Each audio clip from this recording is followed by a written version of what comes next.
अस्सलाम वालेकुम दोस्तों। अभी थोड़ी देर पहले इतला आई है कि लंदन में नवाज शरीफ के ऊपर हमला करने की कोशिश की गई है और उसकी तफसीलात कुछ इस तरह हैं कि वहाँ पे तकरीबन वहाँ के 3-4 बजे के करीब 4 अफराद जो है वो हसन नवाज का जो दफ्तर है जिसमें नवाज शरीफ भी मौजूद थे, आबिद शेर अली, नासिर भट्ट साहब, इसहाक डार साहब, ये लोग मौजूद थे कि वहाँ पे 4 अशख़ास आए और उन्होंने ज़बरदस्ती घुसने की कोशिश की। पहले वो पता यही लगा कि वो रैकी करते रहे हैं, इधर उधर फिरते रहे हैं, देखते रहे हैं कि यहाँ जी कौन आ रहा है कौन जा रहा है।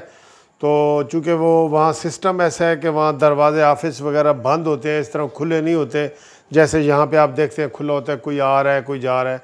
तो वहाँ लॉक सिस्टम है, लॉक करके अपॉइंटमेंट लेके आना पड़ता है, हर आदमी को अपॉइंटमेंट लेके आना पड़ता है।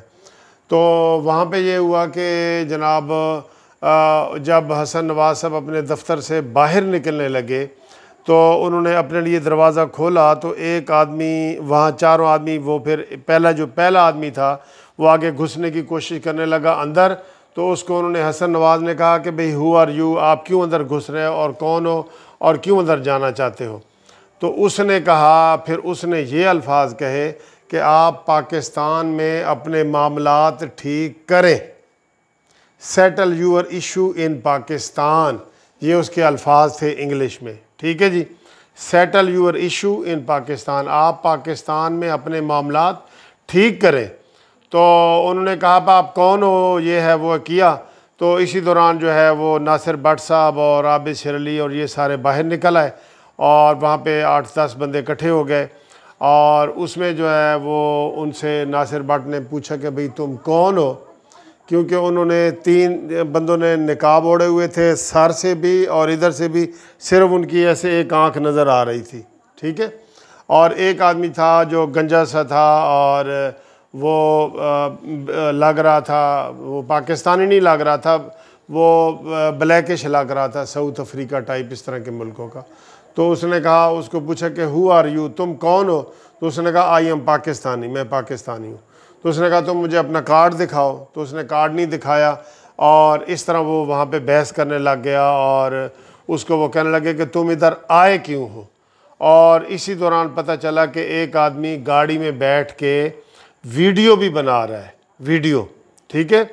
तो वो पता चल गया वीडियो का, तो वो वहाँ पे आबिद शेर अली साहब वहाँ पे गए दौड़ के और गाड़ी वाले को कहा कि भाई तुम कौन हो और तुम वीडियो क्यों बना रहे हो। तो उसने कहा जी कि तुम आबिद शेर अली हो ना। उसने कहा जी हाँ मैं आबिद शेर अली हूँ। तो और फिर उन्होंने कोई ऐसी बात नहीं की। इसी दौरान जो है वो नवाज शरीफ के जो पीपल्स नून लीग के वर्कर थे और आबिद शेर अली और इन लोगों ने पुलिस को कॉल कर दी। तो जब पुलिस को कॉल की तो फिर ये जो लोग जो है वो वहाँ से भागे, वो गाड़ी वाला भी भागा और यही भागा।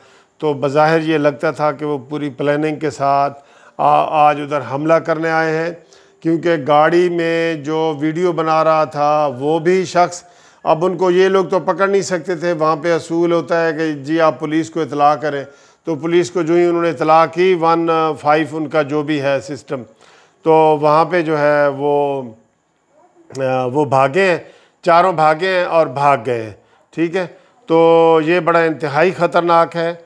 उसके बाद अभी मरीम नवाज साहबा का ट्वीट आया है और उसने कहा जी कि ये वही लोग हैं जिन्होंने कराची में दरवाज़ा तोड़ के मेरे ऊपर हमला किया था और जो नवाज शरीफ के पीछे लगे हुए हैं और वो कमीने और घटिया किस्म के दुश्मन हैं, कम ज़र्फ़ हैं और ये वो इस तरह करके उन्होंने बड़ा सख्त ट्वीट किया है और शहबाज ने किया है और शहबाज शरीफ ने किया है। इन सब लोगों ने मज़म्मत की है कि ये जो वाक़या पेश आया है ये इंतहाई काबिल मज़म्मत है। और देखें अभी किसी के ऊपर किसी ने इल्ज़ाम नहीं लगाया तो फ़ौरन ही जो हुकूमती तर्जमान है इमरान खान का, शहबाज गिल, उसने कह दिया है कि जी अगर वहाँ पे वो महफूज नहीं है तो वो पाकिस्तान में आए, उनको जेल में हम पूरी सिक्योरिटी देंगे और ये इतने घटिया लोग हैं ये खुदा की कसम कि किसी के मरने के ऊपर भी, किसी के बीमार होने के ऊपर भी, किसी के तकलीफ़ के ऊपर भी ये तंज से बाज नहीं आते।